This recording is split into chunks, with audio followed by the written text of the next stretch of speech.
Yngvi, við vorum svona inn í þessu framanna leik en svo flosnaði þetta svolítið upp í þriðja leikluta. Hvað gerist?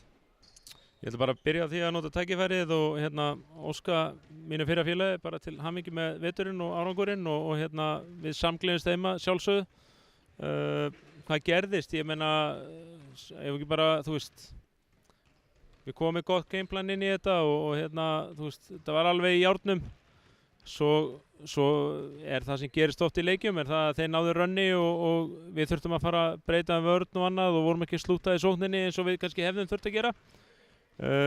Þeir sýndu það bara, þú veist, þeir eru bara vel að þessu titli komni, spiluðu vel og við mistum svolítið agan fannst mér, þú veist, sóknarlega, hittum illa og en heilt yfir, þú veist, ég meina tímabil er ekki búið hjá okkur og þessi leikur í stóra samhenginu skiptir ekki öllu máli.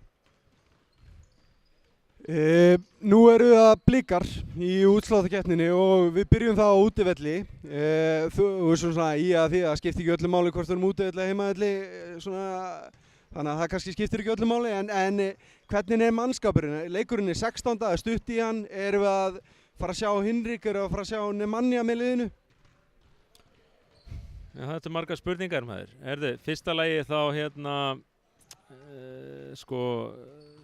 kannski auðvitað hefðu við viljað hafa heimaleikja rétt en bara út af það er miklu skemmtilega að spila fyrir framan okkar fólk en við tökum bara þeim spilum sem eru gefin út og reynum að gera það best úr því. Við erum hvergi bágnir, við erum búin að vinna þá tvisvar og þeir okkur einu sinni, þeir eru svona að sigla svolítið ólgusjó eða voru að því kannski.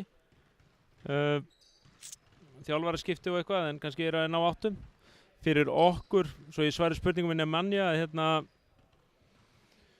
hann er bara í kapphlaupi við tíman akkurat núna og það er ekkert endilega kapphlaup sem að þú vinnur. Hann er óslitinn og liðþóin er í lagi en hann er þetta aumur og vöðvar að vera írna þannig að við vitum ekki hvort hann verði í standi. Við svona gerum fastlega ráð fyrir að hann verði ekki. Það væri þá eitthvað kraftaverk en við þú veist, svo er saman með Hinrik er ekki með okkur í kvöld, hann er meiddur og meiddist á móti Skallagrimi og þau meiðsli hafa leitt í meiðsli Nára þannig að við veitum ekki stöðun á honum heldur en við bara förum í úrslitingar með þann hóp sem við höfum við höfum náð langt á honum þú veist, þetta er bara skemmtilegt sem að gera, það var í úrslitingar, það er bara nýtt mót og við erum bara tilbúinir í næstu viku. Ekki spurning, við komum til að fylgja spennt með Yngvi, gangi ykkur vel í úrsláttarkeppninni.